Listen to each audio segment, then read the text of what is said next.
What's going on, guys? Welcome to another episode of the Wayne Podcast. Today, I'm joined by my co-host, Sugar Ray, back in the building. How you doing, man? You all good? Back in the UK, it's not sunny Ghana no more. We're not in Accra, we're not in Kumasi. We're back in the UK, back I to was gonna, 20 degrees weather. It's decent. It's not 30, but it'll listen, do.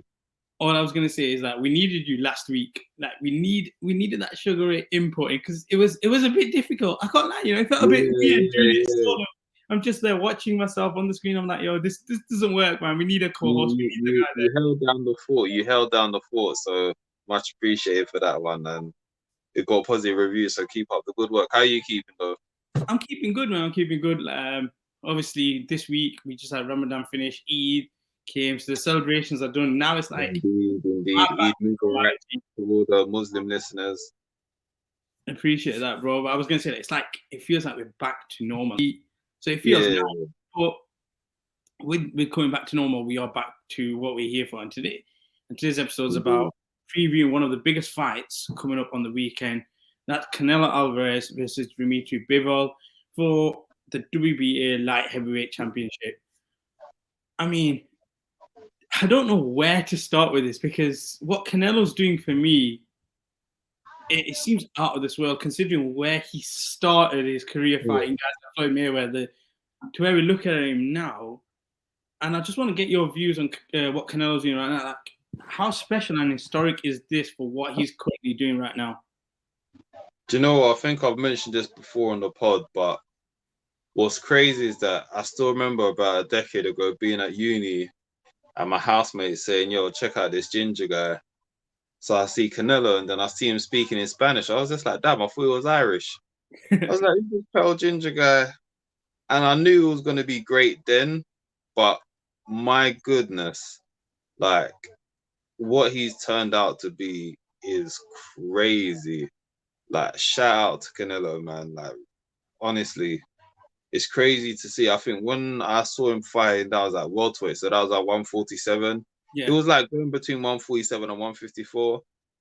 So the fact that now he's at light heavyweight is just like it's an amazing feat. But now's the part where we find out, did he bite off more than he can chew, or is he really just the truth? So we'll see. Bite off you can chew. Let's lead on to his opponent. A lot of people would again look at it to say Bivol to a casual is not a big name, but guess when you look at someone like Bivol, who's undefeated as well, and for me probably holds a test of Canelo that he's had in the past, but I think this being going up the weight and stuff like that can be a bit more of a trickier task.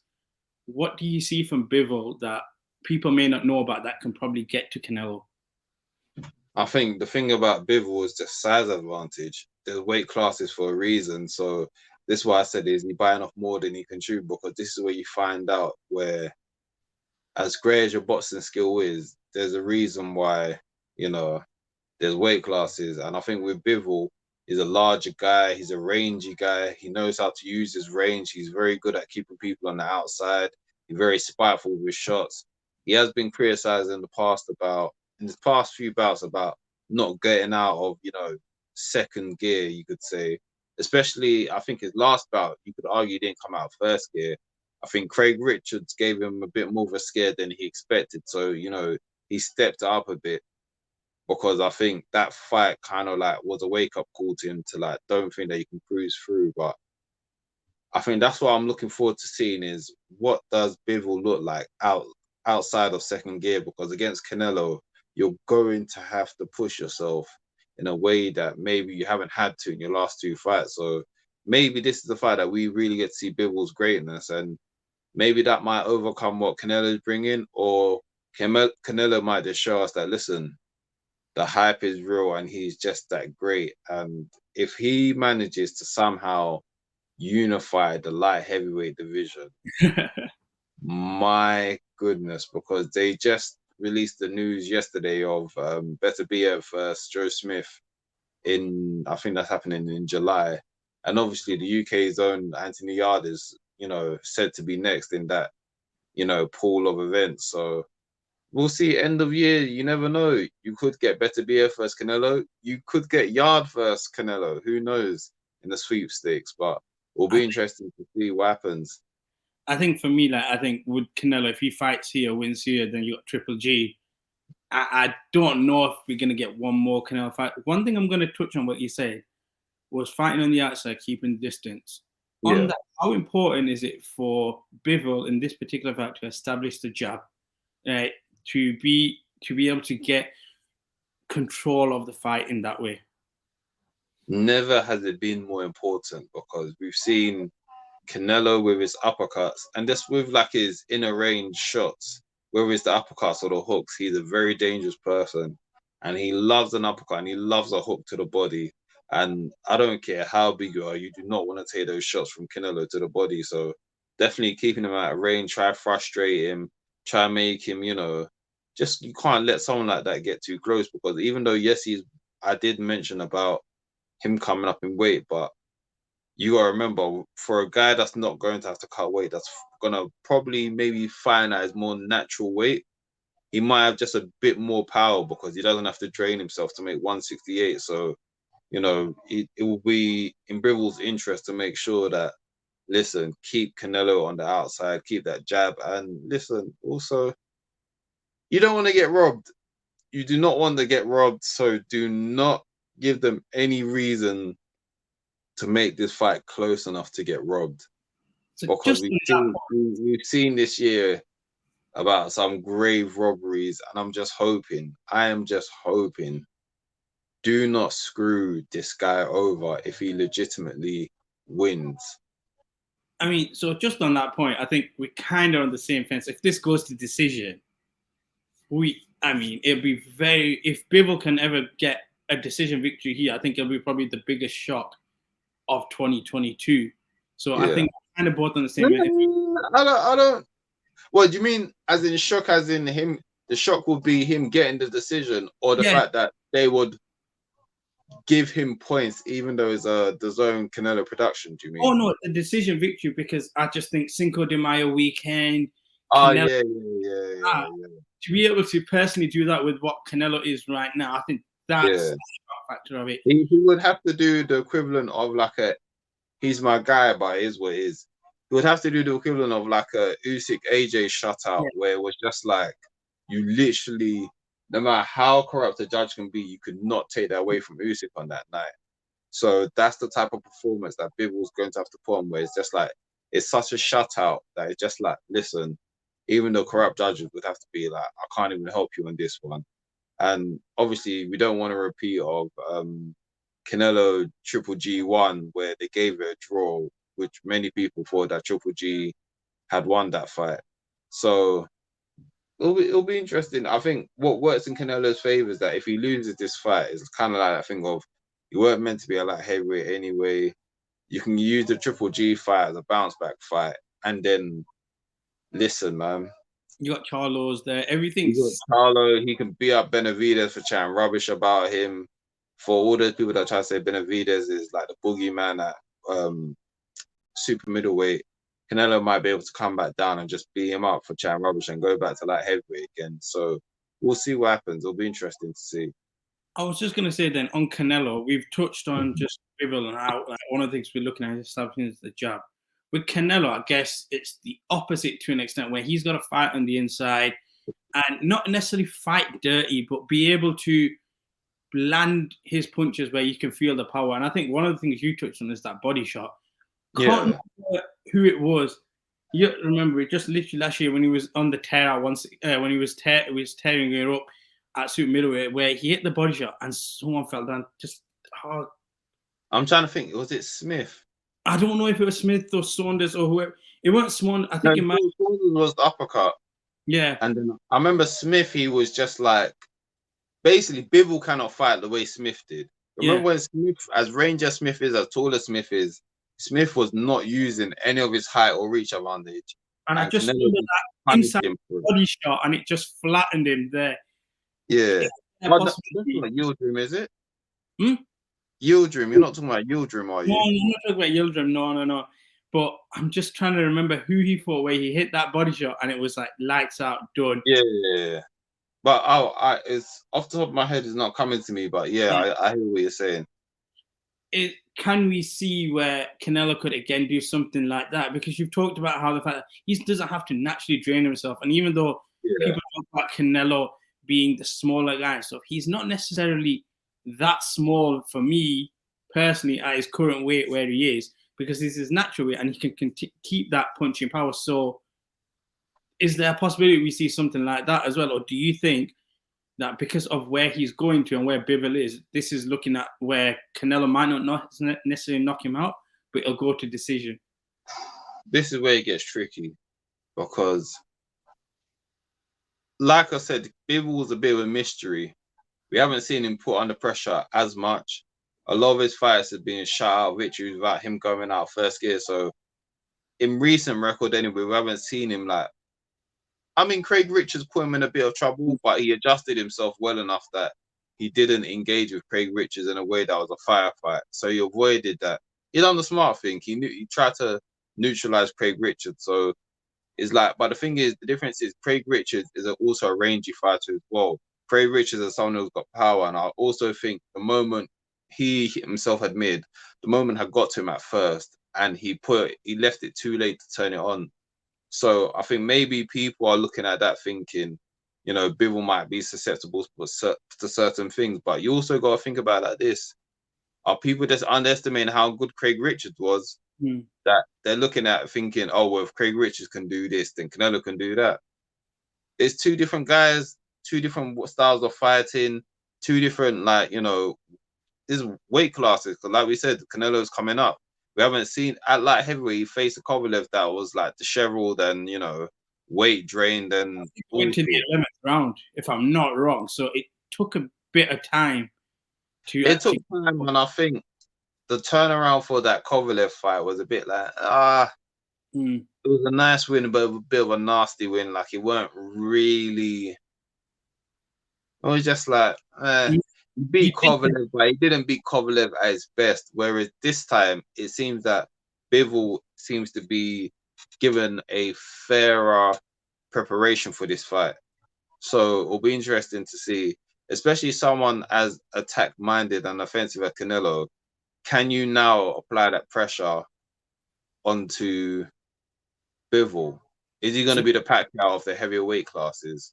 So two things I want to touch on just quickly then. Based on what you're saying, is Bivol undervalued in this particular fight? And should more eyes be looked at Bivol to potentially cause the upset? Because right now, just on betting odds itself, it looks like, again, it's another thing where it's like Canelo tick next to his name. It's just a case of how he does it. And secondly, for a legacy fight for Canelo, I know you touched on the fact that if he loses, he's got all these other options. But because of how Canelo is and the aura about Canelo, if he loses potentially here, we know what it'll do for Bivol. Like it goes without saying. If he beats Canelo, we already know what it does for him. But if Canelo was to lose, and what does that necessarily do for his legacy, and then just for like potential fights going forward? Because everyone's chasing him, but if he loses, does he start then chasing people at a lower weight class that he may have been quote unquote avoided before? But I can't. Do you know what? Here's the thing with Canelo. If Canelo loses, it's just going to be a case of, oh, it's not too bad because that wasn't your weight class anyway.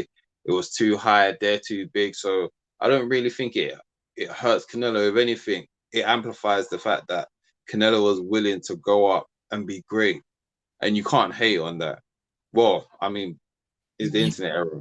People can hate on it, but those opinions that matter, and marketing-wise, is not going to hurt him too much. There's always going to be trolls that are just waiting for Canelo to fail. But listen, like I said, where did he start off at 147? The fact that he's fighting at 175 now, it's just like, if Canelo win or lose, it's like, what a feat that he's done. And the fact that he beat Kovalev in the history books is already, that was for a title, wasn't it? Yeah.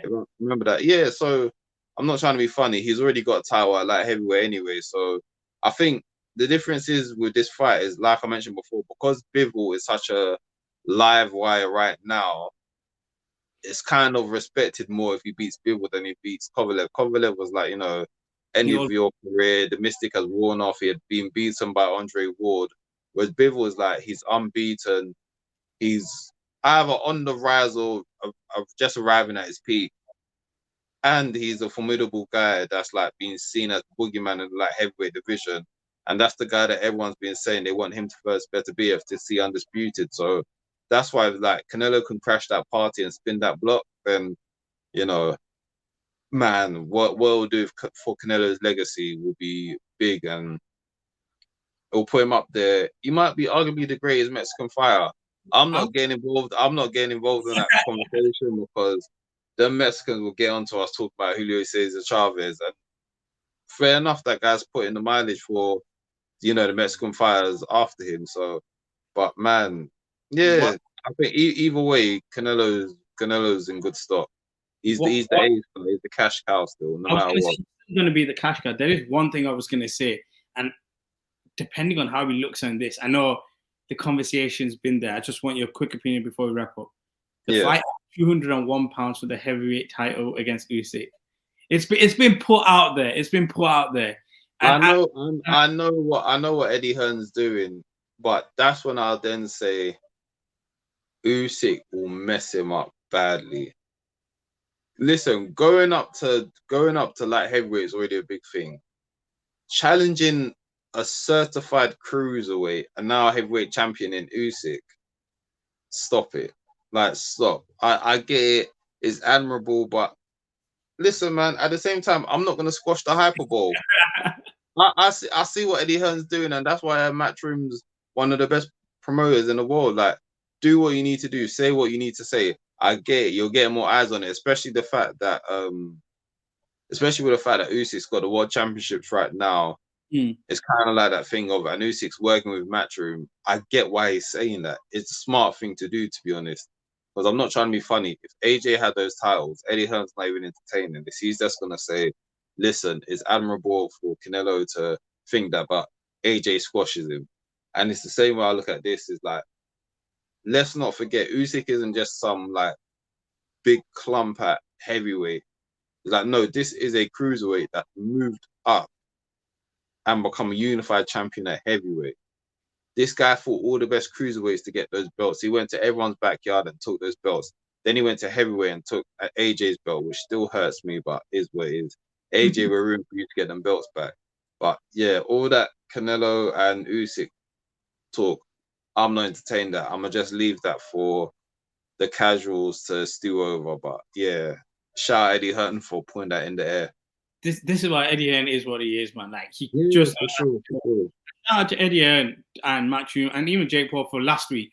What they did last week, like, shout out to them because that was special. Like, even though what Stevenson does afterwards, that as a moment itself, like for 2022 boxing, that I think I'm gonna need that rematch in Ireland. I'm gonna need that rematch in Ireland as a farewell for Katie, because I think Katie's also near the end of her career. You can tell like she's near the end of her career. So hopefully they get that big match in Ireland, that big farewell rematch, and you know, I think Crow Park. So hopefully they can get that for Katie Taylor. But as for this weekend, man, I don't even know what to. Who have you got then?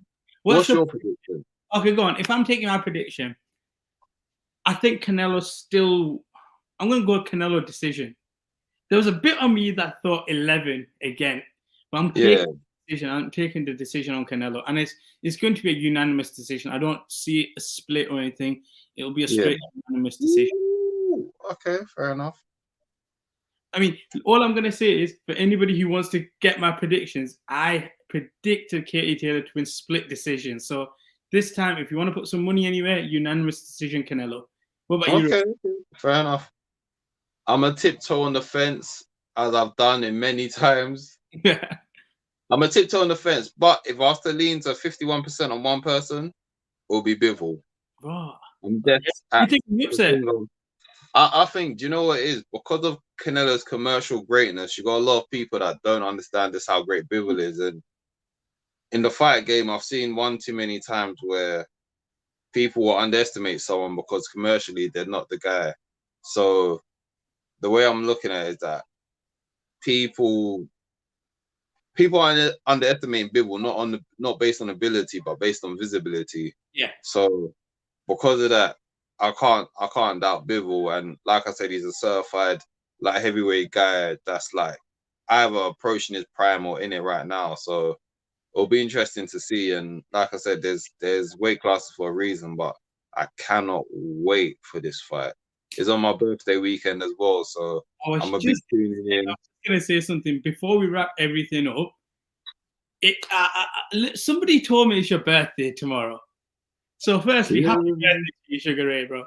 Much appreciated. Much love for that, people. It's gonna be a quiet birthday for me, but a good fight weekend. So I've got the UFC and I've got Bivol versus Canelo. So that'll be my Saturday. I was gonna say, if you had to ask you for like your birthday questions, what fight do you want to see make the most this year, and what fighter do you want to see become world champion this year? Fight to make this year is Undisputed, no pun intended. Errol Spence versus Terence Crawford. It has to happen now. At this point, like, no, enough of the crap. It has to happen this year. It has to happen this year. Yeah. This year or nothing. Early next year, latest. But this year or nothing. I'm done waiting. This is now the best time. And the way Terence Crawford is talking about him being up Spence, then going up and being up Jamal Charlo, I'm here for the smoke. So yeah. And the second question, sorry. What fighter do you want to be champ? It's more what fighter I'd want to see as undisputed, and that's Devin Haney. Off the top of my head, Devin Haney, because I just don't like the disrespect that he's gotten. Okay. And then I want AJ to get his belts back. Do you know what? I like Usyk. I really like Usyk, but I want AJ to get his belts back. I kind of had an idea those will actually be your answers. I'm not even gonna lie. I know. Do you know what it is? You on the spot. It's kind of like a thing of like on the spot. Those are the two that I could only think of. So yeah. That's cool. But with that, we are going to wrap up today's episode. As always, if you're enjoying the content, you know exactly what to do. Subscribe, like, share, and subscribe to the YouTube page, The Weigh In YouTube. Hit it up on all our socials as well. _The Weigh In _. And before we go, everybody, once you watch this, in the comments, on the social feeds, say happy birthday, Ray. Just give him that birthday love so he just knows. Like, look at that smile. Love people. But before we wrap up, it's only right that you get the final words before we close up. Listen, man. #stay weighed in. Stay blessed. Stay safe out there. And stay tuned in. And with that, that's another episode of the Weigh In Podcast. Appreciate you always, Ray. We'll be back, hopefully recapping the big event and also talking about some of the bigger stories that have been either occurring over the weekend or possible fights that we can see. With that, that's another episode of the Weigh In Podcast. Peace and love.